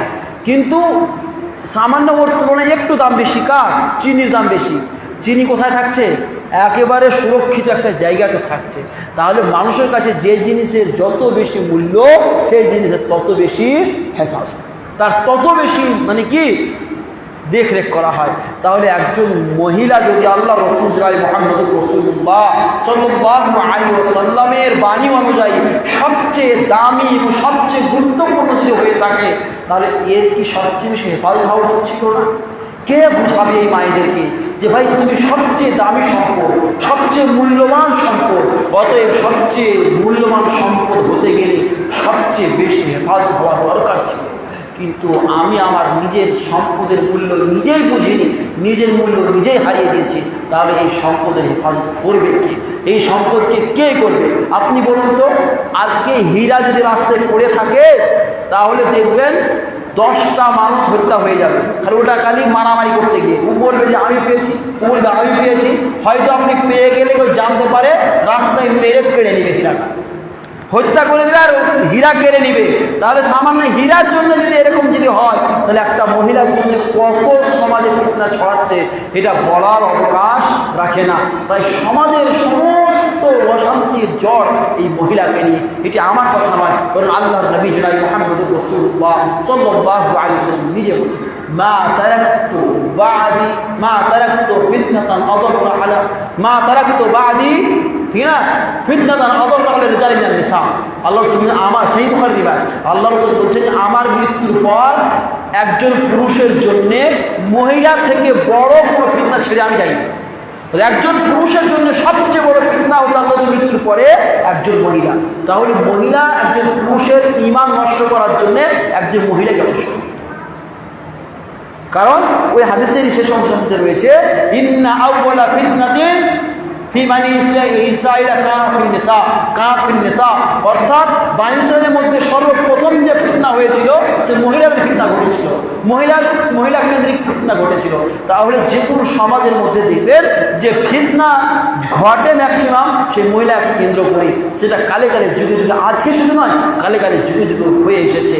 তাই আজকে যদি সমাজে যদি শান্তি প্রতিষ্ঠা করতে হয়, তাহলে সর্বপ্রথমে আমাদের মা ও বোনেদেরকে যে ইসলামী যে বিধি বিধান মেয়েদের জন্য রয়েছে, বিশেষ করে পর্দা নামক বিধানকে যদি যতক্ষণ না মায়েদের মধ্যে আমরা 100% না পারতে গেলেও নিজেদের সাধ্য মতো তাদেরকে পর্দার বিধানের জন্য আমরা বাধ্য না করতে পারবো। সমাজের যত নিয়ম তৈরি না কেন, যত নীতি তৈরি করি না কেন, সমাজ থেকে ব্যভিচার নামক এই ক্যান্সারকে আমরা হটাতে পারি। আল্লাহর পছন্দ করে বলছি, এই মহিলাদের জন্য সমাজে কত রকমের ব্যাধি এসেছে আপনি জানেন? যখন কোনো সমাজের মধ্যে ব্যভিচার ঘটতে থাকে, আপনাকে ব্যভিচারের রূপ বলে দিই। আমরা যেখানে বাস করি, মিলিয়ে দেখবেন কথাগুলো, আপনি যেখানে বাস করছেন এখানে একজন পুরুষ এবং মহিলার কথা বলা, গল্প করাটা এটা অপরাধ মনে করে? অপরাধ মনে করে সমাজ? করে না। আমার মেয়ে ক্লাস 10-এ পড়ে, আপনার ছেলে ক্লাস 10-এ পড়ে, দুজনে রাস্তায় পাশাপাশি সাইকেল ও নিয়েছে, এইদিক চলছে, গল্প করতে করতে টিউশনে যাচ্ছে। বাপ বড় গর্ব করছে আমার মেয়ে 10-এ পড়ছে। কলেজে পড়ছে, কলেজে ওই অবস্থা, আরও কোথাও পড়ে সেখানে ওই অবস্থা। কিন্তু সবাই দেখছে, কিন্তু এগুলো দেখে না, সবাই দেখছে। যদি সবাই দেখছে তারপরেও মেয়েকে পাঠাচ্ছে, এটাই এই জাতির জন্য দুঃখজনক বিষয়। দেখছি সবাই, যদি আমি অন্য মেয়েকে দেখছি, আমার মেয়েও তো যাচ্ছে, আমার মেয়েও তো করবে এটাই, আমার মেয়ে সাথে এটাই ঘটবে, তারপরেও যে আমি যে সেই জায়গাতে পাঠাচ্ছি, আমার মেয়েকে দিচ্ছি, এর চাইতে বড় দুঃখজনক কথা শুনতে পারে। অনেকে বলবে মৌলভী সাহেব শিক্ষা বিরোধী, মৌলভী সাহেব শিক্ষা বিরোধী। আমি শিক্ষা বিরোধী নয়। আপনি শিক্ষা আপনার মেয়েকে দিন, তার আগে আপনি সেরকম শিক্ষা প্রতিষ্ঠান গড়ে তুলুন যেখানে নিজের ঈমানকে বাঁচিয়ে নিজে শিক্ষা অর্জন করতে পারেন। আপনি আপনার ব্যবস্থাপনা নেই, আপনি শিক্ষার নামে নেন। আপনার যদি ঈমানই না থাকে, আপনার ঈমান যদি ক্রয় হয়ে যায়, ঈমান বিক্রি হয়ে যায়, এমন শিক্ষার কোনো মূল্য আছে? কোনো মূল্যই নেই। যেই সৃষ্টির উদ্দেশ্য ছিল ঈমানকে টিকিয়ে রাখা, নিজে আকীদা টিকিয়ে রাখা, আল্লাহর ইবাদত করা, সেটাই যদি আমার নষ্ট হয়ে যায়, তাহলে আমার শিক্ষার দাম কি থাকে? তাই এই পর্দা এত ভয়ানক বিষয়, যে আজ পর্দাই হয়ে গেছে আজকে সমাজের, আজ আমাদের সমাজের মধ্যে সবচেয়ে বড় একটা সেটা হচ্ছে কি, দেওর ভাবির একটা ফিতনা। কার ফিতনা? দেওর ভাবির ফিতনা। আজকাল ভাবির এবং দেওরের সম্পর্কটা অজানা কারণ নেই। দেওর ভাবির যে সম্পর্ক আমাদের সমাজের মধ্যে, এটা বিশাল ব্যাপার। এমনও ঘটনা ঘটেছে, আপনারা সাক্ষী আছেন কি জানি না, দেখেছেন কিনা, এমনও ঘটনা ঘটেছে, কোনো বউ ওই পর্দার মধ্যে থেকে ও দেওরের সাথে কথা বলে না বলে শাশুড়ি ওর জন্য কত ধর বঞ্চনা দিয়েছে। আমার বেটার সাথে কথা কয় না, কি বহু ভালো হয়, ডিভোর্স পর্যন্ত হয়ে গেছে দেওরের সাথে কথা না বলার কারণে, দেওরকে ভাত খুলে না দেওয়ার কারণে। এরকম ঘটনা সমাজে অনেক দেখতে পাবেন, যে শাশুড়ি বাধ্য করেছে দেওরের সাথে বাজারে যেতে, দেওরের সাথে বাজার করতে, দেওরের সাথে আরো কোনো কোথাও যেতে, হসপিটাল যেতে, কোনো বাজারে বিভিন্ন জায়গায় যেতে, শাশুড়ি বা আবার কখনো কখনো দেখা গেছে যে তার স্বামী পর্যন্ত দেওরের সাথে তাকে বিভিন্ন জায়গায় পাঠিয়ে দিয়েছে। জানেন এটা কি? এই সম্পর্কে আল্লাহ রাসূল মুহাম্মদুর রাসূলুল্লাহ সাল্লাল্লাহু আলাইহি ওয়াসাল্লাম বলছেন, সরল সেই বুখারী মুসলিমের রিওয়ায়াত, হাদিসে বড় উকবা বিন আমির রাদিয়াল্লাহু তাআলা আনহু, উনি বলছেন এক ব্যক্তি আল্লাহ রাসূলুল্লাহ জিজ্ঞেস করলেন, কি জিজ্ঞেস করলেন? আরাইতুল হামা, আল্লাহ রাসূল দেওর সম্পর্কে আপনার কি ধারণা, এর বিধানটা কি? দেওর সাথে ভাবে সম্পর্ক। হামু শব্দটি সাধারণত বলা হয় যে স্বামী পক্ষের পুরুষদেরকে, সে শ্বশুরও হতে পারে, সে ভাসুরও হতে পারে, সে দেওরও হতে পারে, সে নন্দাই হতে পারে, ওই মানে স্বামীর পক্ষের যে সমস্ত পুরুষগুলো আছে, সমস্ত পুরুষগুলোকে হামো বলা হয়। তো আল্লাহ রাসূলকে জিজ্ঞেস করা হলো যে হামো নামক এই যে পুরুষরা রয়েছে, এদের সম্পর্কে আপনার ধারণা কি? তো আল্লাহ রাসূল সাল্লাল্লাহু আলাইহি ওয়াসাল্লাম বললেন, আল হামু আল মউত, আল হামু আল মউত। বলছে হাম হচ্ছে মৃত্যু, একটা মৃত্যুর মতো। মানুষ, আপনি মরতে চাইবেন? তাহলে পৃথিবীতে সবচেয়ে বেশি মানুষের ভয় কি থেকে? মৃত্যু থেকে। মানে মরতে কেউ চায় না, সবাই মৃত্যুতে পালাতে চাইছে। যেমন তুমি মৃত্যু থেকে পালাও, অনুভাবে মহিলাদের ক্ষেত্রে বলা হচ্ছে তাদের উচিত দেওয়াদের কাছ থেকে পালাতে হবে মৃত্যুর মতো। মৃত্যু থেকে যখন পালায়ন করে অনুরূপে তাকে পালায়ন করতে হবে। এর অর্থ আর একটা হতে পারে যে মৃত্যুকে দেখে মানুষ ভয় করে, ওইরকমভাবে সেই দেহকে দেখে ভয় করতে হবে, বা পুরুষের পক্ষে যে সমস্ত পুরুষরা রয়েছে তাদেরকে ভয় করতে হবে। কিন্তু সমাজে এগুলো তো অহরহ ঘটছে, অহরহ ঘটছে। কে বলবে? এবারে শেষ আমার আলোচনা দিয়ে যাচ্ছি, যেটা আমি শুনতে বললাম একটা কথা বলে যাবো, একটা বিতর্কিত কথা। আমাদের সমাজের মধ্যে আমরা সহ, আমি সহ অনেকেই, যে মেয়েদের পর্দার যে বিষয়টা, অনেকেই বলেন যে মেয়েদের এই মুখমণ্ডল এবং এই হাত পর্দার মধ্যে নেই, এগুলো পর্দা করতে হবে না, বলে না? বলে না? অনেকেই বলে। এই জন্য কোরআনে একটি দলিল, কোরআনের একটি দলিল দেয়। কোরআনে আয়াতটি কি? কোরআনে বলা হয় ইউদিনা যিনাতাহুন্না ইল্লা মা যাহারা মিনহা, ইল্লা মা যাহারা মিনহা। আল্লাহ তাবারক ওয়া তাআলা বলছেন যে মহিলারা যাতে করে নিজেদের সৌন্দর্যকে প্রকাশ না করে, ভালো করে শুনবেন, সৌন্দর্য প্রকাশ না করে, হ্যাঁ, যেটা অটোমেটিক্যালি খুলে যায়, প্রকাশ থাকে, খোলা থাকে, সেটা দিতে, যেটা অটোমেটিক্যালি। আর এই অটোমেটিক্যালির ব্যাখ্যা করতে গিয়ে অনেকেই বলছেন, আব্দুল্লাহ ইবনে আব্বাস রাদিয়াল্লাহু তাআলা আনহুর ব্যাখ্যাকে দিতে গিয়ে, যে এই চেহারা এবং দুই হাত এই কবজি পর্যন্ত এই দুটো জিনিস অটোমেটিক্যালি খোলা থাকে, এই দুটো ব্যতীত বাকি যে শরীরের সৌন্দর্য সেগুলো প্রকাশ করা যাবে না, মহিলাকে প্রকাশ করা জায়েজ নয়। ভালো করে কথা শুনবেন, ওই কোরআনের আয়াতের পরবর্তী অংশটা যদি বুঝেন তাহলে এটা পরিষ্কার হয়ে যাবে। আল্লাহ তাআলা পরবর্তী অংশ ওয়ালিয়াযরিবনা বিখুমুরিহিন্না আলা জুনুবিহিন্না বিখুমুরিহিন্না, এবং আল্লাহ তাআলা বলছেন যে মহিলাদের উচিত যে তারা তাদের বুকে যাতে করে একটা দোপাট্টা ওড়নি ফেলে নেয়। কি ফেলে নেয়? ওড়নি ফেলে, কাপড় পরে থাকবে, কাপড়ের উপরে একটা কি চাদর গায়ে দিবে, কাপড়ের উপরে কি গায়ে দিবে? চাদর গায়ে দিবে, যেটা পরে থাকবে তার উপরে বুকে একটা কাপড় থাকবে। এখানে একটা আমার খুব আপত্তিকর কথা, অনেকেই বুরকা পরে, বুরকা আছে কিন্তু আবার এখানে ওড়না এত ছোট যে এমনি হাত উঠাতে গেলে উঠে যায়, পুরোটা কি হয়ে যায়? উঠে যায়। তো উচিত ছিল যে পোশাকটা পরে থাকবে সেই পোশাকের উপরে একটা চাদর গায়ে দিবে।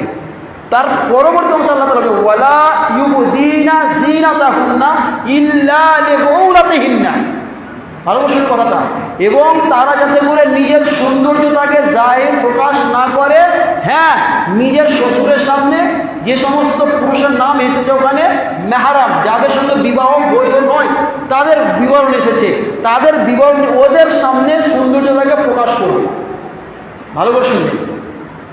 তাহলে আপনাকে আমি বলছি, প্রশ্নটা ভালো করে শুনবেন, প্রশ্নটা হচ্ছে এই, যদি মুখ এবং এই হাত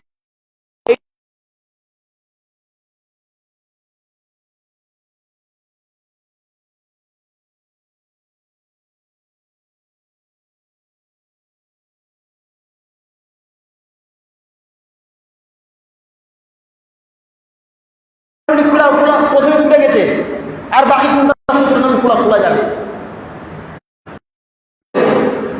কোরআনের প্রথম অংশে বলা হলো ওয়ালা ইউদিনা যিনাতাহুন্না ইল্লা মা যাহারা মিনহা, মহিলারা যাতে করে নিজের সৌন্দর্যতাকে প্রকাশ না করে, হ্যাঁ, যেটা নিজে নিজে খুলে যায় সেটা ব্যতীত, তাই না? তো সেটা কি? কেউ বলছে নিজে নিজে খুলে যাওয়া মানে হচ্ছে হাত কবজি পর্যন্ত এবং মুখমণ্ডল, ঠিক কিনা? যদি এটাই হয়, এটাই যদি ইল্লা মা যাহারা মিনহার ব্যাখ্যা হয়ে থাকে, ঠিক আছে, যে এটা খোলা যায়, তো পরবর্তী অংশ আল্লাহ তাআলা বলছেন ওয়ালা ইউদিনা যিনাতাহুন্না ইল্লা লিবুলাতিহিন্না, যে মহিলারা যারা নিজের সৌন্দর্যতাকে প্রকাশ না করে, শুধু শ্বশুরের সামনে আরো যে সমস্ত মেহরাম পুরুষের নাম বিবরণ এসেছে তাদের সামনে। তো যদি এখানেও নিষেধ করা হয়েছে নিজের সৌন্দর্যতাকে প্রকাশ করতে, কিন্তু কাদের সামনে? মেহরাম পুরুষদের সামনে প্রকাশ করতে বলা হয়েছে, তাহলে এইখানে কোন সৌন্দর্যটা প্রকাশ করবে? প্রশ্ন বুঝে গেল না? ওখানে যদি সৌন্দর্যতা বলতে যদি হাত এবং চেহারা ব্যতীত বাকিকে ঢাকতে হবে, তাহলে বাপের সামনে, শ্বশুরের সামনে, আরো যে সমস্ত মেহরাম পুরুষ আছে তাদের সামনে একজন মহিলা কোনটা কোনটা খুলবে, কি কি খোলা রাখবে? মাথা খুলে রাখবে? দোপাট্টা খুলে রাখবে? কি খুলে রাখবে? তাহলে আপনি বলেন গায়ের মাহরামের সামনে কোনটা খুলবে এবং মাহরামের সামনে কোনটা খুলবে? প্রশ্নটা বুঝাইলো? তার মানে হচ্ছে এই কোরআনের আয়াতই পরিষ্কার করে দিচ্ছে যে শ্বশুর এবং যে সমস্ত মেহরাম পুরুষ আছে ওই সমস্ত মেহরাম পুরুষদের সামনে হাত এবং এই মুখমণ্ডল খোলা যায় বাড়ির মধ্যে, ঘরের মধ্যে, কিন্তু বাকি কোনো পর পুরুষের সামনে মাথা থেকে নিয়ে পায়ের তলা পর্যন্ত কোনো জায়গা করা খোলা যায় নয়। কারণ জিনাত বা সৌন্দর্যতা মানুষ, একজন মহিলার চেহারায় হচ্ছে মূল আকর্ষণ। একজন মেয়ের মূল আকর্ষণ চেহারা। চেহারায় যদি একজন পরপুরুষের সামনে খুলে দেয় তাহলে সর্বপ্রথম ফিতনা সেখানেই শুরু হয়ে যাবে, কারণ চেহারা থেকে মানুষের ফিতনা আরম্ভ হয়। শুধু তাই না, আরেকটু আমি অন্য আয়াতের দ্বারা বলে দিচ্ছি। যে আয়াতটা আপনাদের সম্মুখে পাঠ করেছিলাম, কি ওয়াইযা সালতুমুহুন্না মাতাআন ফাসআলুহুন্না মিন ওয়ারা'i হিজাব, মিন ওয়ারা'i হিজাব।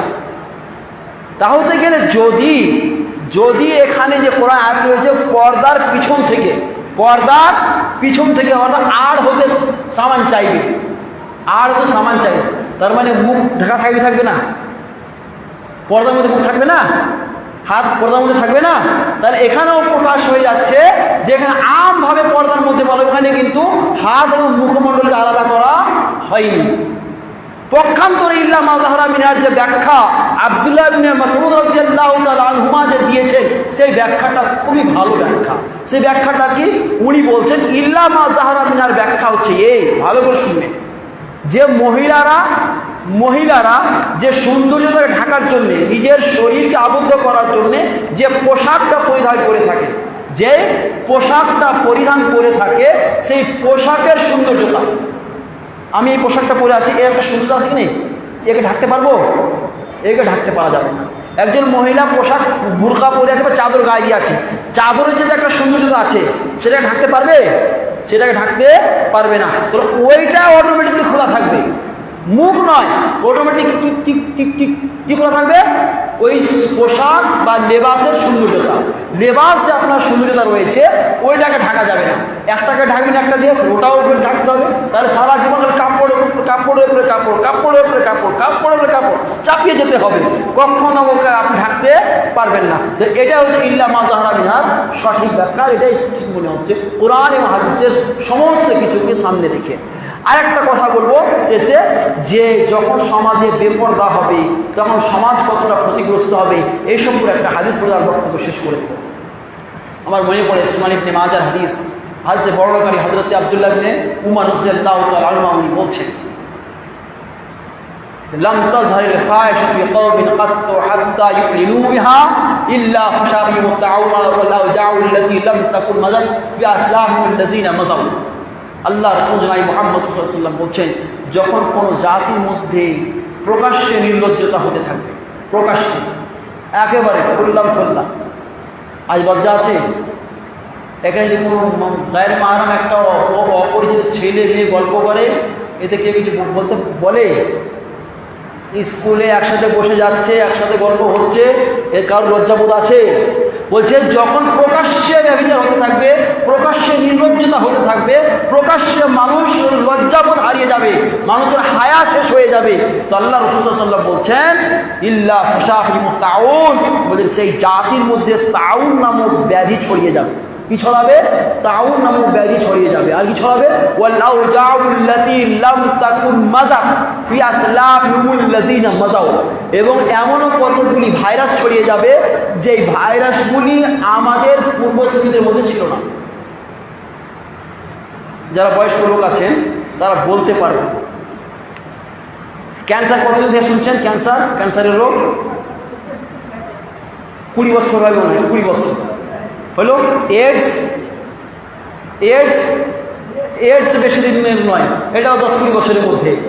আপনার করোনা ভাইরাস এই তো মাত্র আমরা দেখলাম, এটা তো সবাই দেখে যে করোনা ভাইরাসকে, আর করোনা ভাইরাস তো পৃথিবীতে কিয়ামতের একটা ঝলক দেখিয়ে চলে গেছে। কিয়ামতের একটা ঝলক দেখিয়ে চলে গেছে, যে লাশের যে লাইন, যে বন্যা, যে গঙ্গাতে যে লাশের যে বয়ে গেছে, সেটা আমরা সবাই দেখেছি।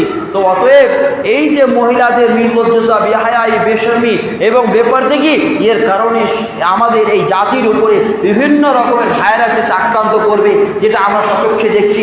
কত যে রোগে আমরা আক্রান্ত হয়ে গেছি, এমন এমন রোগ আমাদের মধ্যে এসেছে যে রোগের নামকরণ পর্যন্ত হচ্ছে না, যে রোগের ওষুধ পর্যন্ত এখন তৈরি হচ্ছে না। এমন কতগুলো ভাইরাস চলে এসছে, সেই ভাইরাসের টিকা পর্যন্ত এখন তৈরি হচ্ছে না। এই যে আল্লাহ তাবারকের পক্ষ থেকে আযাব, এই কারণেই যে আমাদের সমাজের মধ্যে নির্লজ্জতা খোল্লা হতে লেগেছে, প্রকাশ্যে হতে লেগেছে। যে দেখছে যে ওর নন্দায় আর নিজের কে সালাজিনি ঘরে ঢুকে গল্প করছে, শাশুড়ির কোনো খেয়াল নেই, শ্বশুরের খেয়াল না, আর ভাতারেরও নেই, কারোর কোনো খেয়াল নেই। এটা কিছু মনেই করছে না, না করলে দোষ, কিন্তু করলে খুব ভালো। তো সমাজ এই জায়গায় অবস্থান করছে যে পর্দার অবস্থান জায়গায় গেছে, যে পর্দা আজকে আমাদের সমাজের মধ্যে হয়ে গেছে সমালোচনার কারণ, এবং পর্দা না করাটা হয়ে গেছে প্রশংসার কারণ। আমার মনে পড়ে এটা একেবারে লেজ কাটা শিয়ালের মতো অবস্থা হয়ে গেছে। কার মতো? লেজ কাটা শিয়ালের মতো। লেজ কাটা শিয়ালের গল্প আমরা সবাই শুনেছি। কি আমাদের সমাজে লেজ কাটা শিয়ালের মিলটা দেখবেন। এক শিয়াল ছিল, জঙ্গলে বাস করত। তো বাস করতে করতে একদিন জঙ্গলে বেড়াচ্ছে, আর একবার ঝড় তুফান চলে এসছে। ও বাঁচার জন্য এক গর্তে গিয়ে ঢুকে গেছে। কোথায়? এক গর্তে গিয়ে। সেই গর্তে ঢুকে কিন্তু লেজটা বাইরে থেকে গেছে। সে পাহাড় থেকে একটা পাথর গড়তে এসে লেজটা কেটে গেছে, পাথর পড়ে লেজটা কেটে গেছে। শরীরের কোনো অংশ কাটতে গেলে কেমন জ্বালা করে সবাই আমরা বুঝছি। ওর যা জ্বালা করেছে ও কাটা লেজ নিয়ে ও করলো কি, জঙ্গলের দিকে যেতে লাগলো। যেতে যেতে অন্য এক শিয়ালের সঙ্গে দেখা। সে শিয়াল বলছে, আরে বোন তোমার কি অবস্থা, তোমার লেজ কাটা কেন? তখন ও চালাকি করে বলছে, পাগলি কোথাকার, এই লেজ অযথা ওয়াকাজি এমনি বোঝ বহেলে বেড়াচ্ছি, তো বেকার বোঝ কিনে বহেলে ওরা কেটে ফেললে হালকা মনে হচ্ছে। তো তাই নাকি? বলছে হ্যাঁ। তখন করলো কি, ও কেটেলে বেকার খালি বহেলে বেড়াচ্ছে, তাহলে হালকা হয়ে যাবে। ওর কথা ছিল, ও কেটে দিল। যেমন কেটে দিল, ব্যথা হয়েছে, ওই যে ব্যথা হচ্ছে যে চুপ করে আর কিছু বলিস না, তো বোকা বলবে তোকে। এবার তোকে জিজ্ঞেস করে তুই ওটাই বলবি যে আমি তোকে বলেছি। এই করে করে যে যার সঙ্গে যার দেখা হয় সে এইভাবে বলে আর তার লেজ কাটিয়ে দেয়। এই করে করে করলো কি, পুরো জঙ্গলের শিয়ালের লেজ কাটা হয়ে গেল। সমস্ত শিয়াল কি হয়ে গেল? লেজ কাটা হয়ে গেল। সমাজের এটা মানে চিত্রটা দেখাচ্ছে আপনাকে। এবার পরবর্তী যে জেনারেশন এলো, তারা কি দেখতে পেল? শিয়ালের লেজ নেই, শিয়ালের লেজ নেই।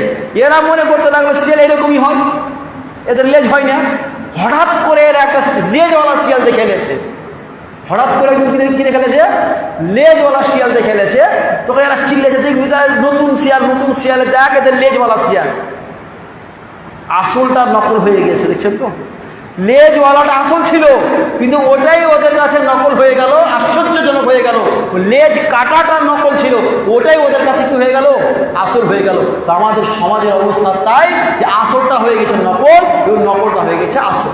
আজকে ভালো কাজ করেন, আপনি সমাজে বাস করতে পারবেন না, কিন্তু আপনি অন্যের সঙ্গে জড়িয়ে যান, সবার মতো করে চলেন, সমাজে আপনি বড় হিরো হয়ে যাবেন। হিরো কিনা? তো এই হচ্ছে আমাদের সমাজের অবস্থা। অনেক কথাই ছিল পর্দা সম্পর্কে। পর্দা সম্পর্কে শেষে একটা কথা বলি, যে আমার বক্তব্য শেষ করে দিচ্ছি।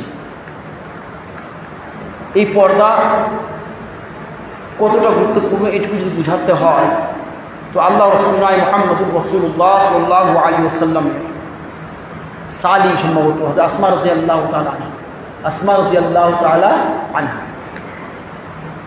উনি একবার আল্লাহ রাসূল সাল্লাল্লাহু আলাইহি ওয়াসাল্লামের সামনে একটা পাতলা কাপড় পরে চলে আসছেন। তো আল্লাহ রাসূল সাল্লাল্লাহু আলাইহি ওয়াসাল্লাম চক্ষুটা সরিয়ে নিয়ে বলছেন যে, হে আসমা, তোমার জন্য এটা বৈধ নয় যে তুমি এমন কোনো কাপড় পরবে যে কাপড়টা পরতে গেলে তোমার শরীরের কোনো অঙ্গ প্রত্যঙ্গ ঝলকাবে। এটা কখনো বৈধ নয়। এবারে আমি আসি ওই হাদিসের নিরীক্ষেই, সেই মুসলিমের হাদিসটাকে স্মরণ করিয়ে দিই। আল্লাহ রাসূলুল্লাহ মুহাম্মদ সাল্লাল্লাহু আলাইহি ওয়াসাল্লাম বলছেন যে, দুই প্রকার জাহান্নামীকে আমি দেখলাম, তার মধ্যে কিছু পুরুষ এবং কিছু মহিলা। তো যে মহিলাগুলোর কথা আমি বলছি, বলি ওয়ানিসাউন কাসিয়াতুন আরিয়াতুন মাইলাতুন মিলা। আল্লাহ রাসূল বলছেন কতগুলো মহিলাকে জাহান্নামে দেখলাম, মহিলাদেরকে জাহান্নামে দেখলাম। যারা কাপড় পরিধান করে আছে, কি রয়েছে? কাপড় পরিধান করে আছে কিন্তু আরিয়াত, কিন্তু তারা উলঙ্গ রয়েছে। নামের কাপড় পরে আছে কিন্তু কামের কি রয়েছে? উলঙ্গ রয়েছে। মাইলাত, তারা পুরুষের দিকে আকৃষ্ট হচ্ছে, মুমিনাত পুরুষদেরকে নিজের দিকে আকৃষ্ট করছে। আছে কি নেই? এই সামান্য শব্দ কোনটুকুন? কাপড় পরে আছে কিন্তু উলঙ্গ আছে, এইটুকুন ব্যাখ্যা করতে গিয়ে ইমামে নবী রহমতুল্লাহ আলাইহি শুধু তিনটে ব্যাখ্যা দিয়েছে।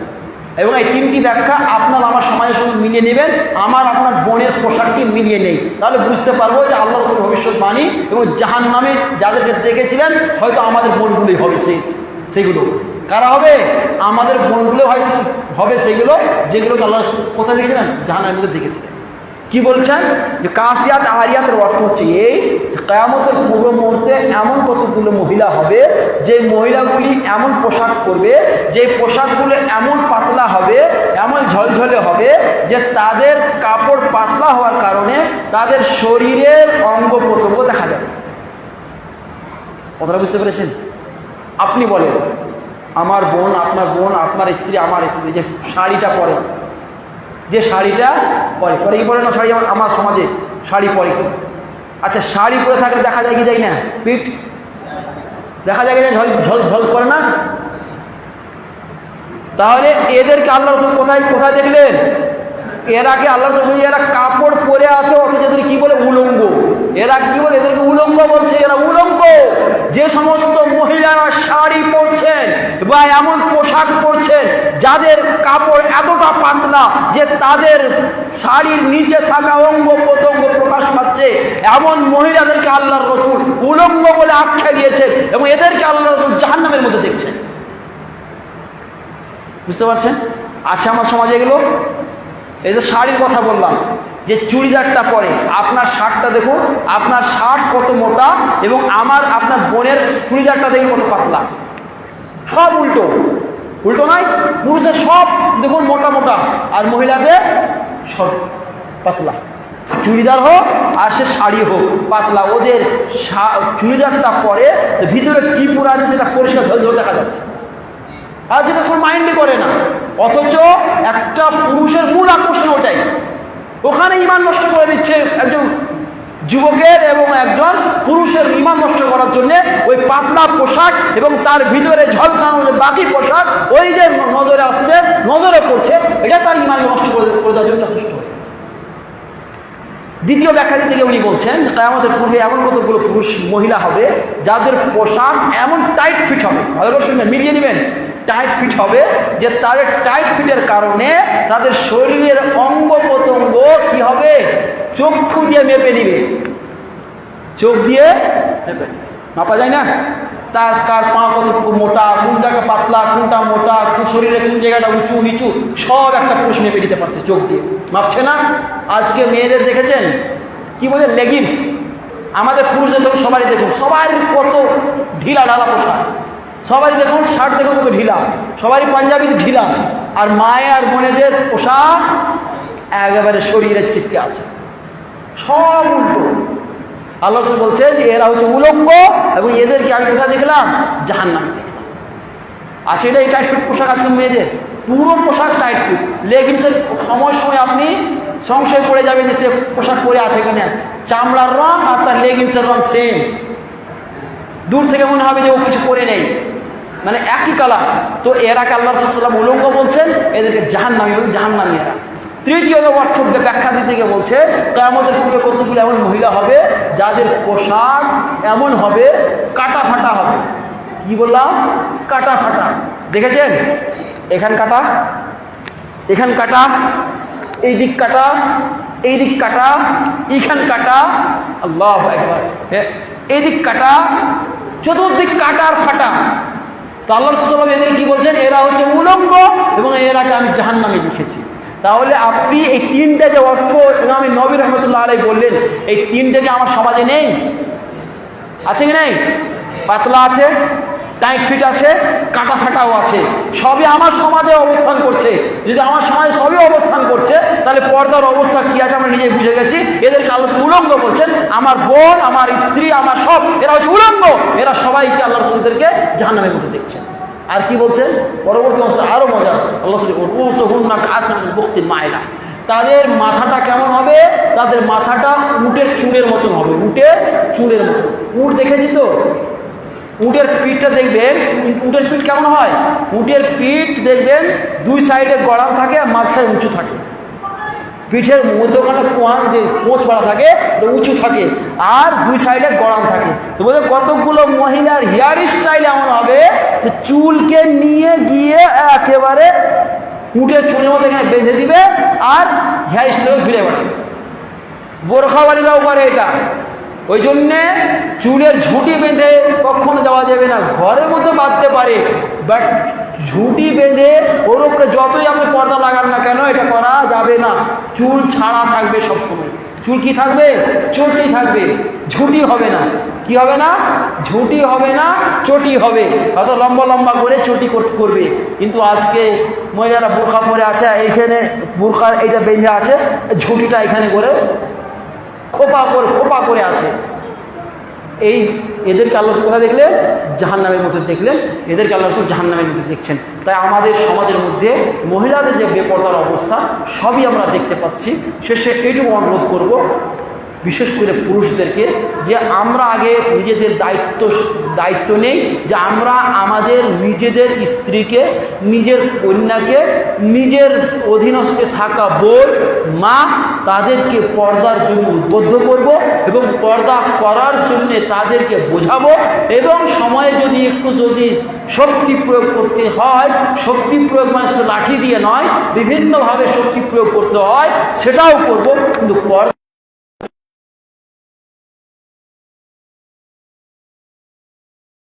কোনো সম্পত্তি নেই, অতএব নিজের মূল্যকে, নিজের দামকে বুঝে নিজের দামি জিনিসের সুরক্ষা করুন। যেভাবে পৃথিবীতে মানুষ হীরা নামক জিনিসের সুরক্ষা করে থাকে, সবচেয়ে সুরক্ষিত জায়গায় রেখে থাকে, আপনিও আপনি নিজের মূল্যবান এবং দামি সম্পদ হিসেবে নিজেকে সুরক্ষিত জায়গাতে রাখুন। ইনশাআল্লাহ দেখবেন পৃথিবীতে এমনিতে শান্তি প্রতিষ্ঠা হয়ে যাবে। শেষে আল্লাহর যে আশা রেখে আল্লাহ গো আমাদের সমাজের সমস্ত মা ও বোনকে পর্দার বিধানকে বাস্তবায়ন করতে তৌফিক দিও। আল্লাহ গো আমরা যে সমস্ত গার্জিয়ান উপস্থিত হয়েছি, আমরা যাতে করে আমরা আমাদের অধীনস্থ থাকা মহিলাদেরকে পর্দার জন্য উদ্বুদ্ধ করতে পারি, তৌফিক দিও। আল্লাহ গো আমরা প্রত্যেকে যেন নিজ নিজ দায়িত্ব সম্পর্কে আমরা যেন অবগতি হই, এর তৌফিক দিও। আল্লাহ গো আমরা আমাদের মধ্যে যারা অসুস্থ সুস্থ করো, যারা মারা মাগফিরাত করো। ওয়া মা আলাইনা ইল্লাল বালাগ। আসসালামু আলাইকুম ওয়া রাহমাতুল্লাহ।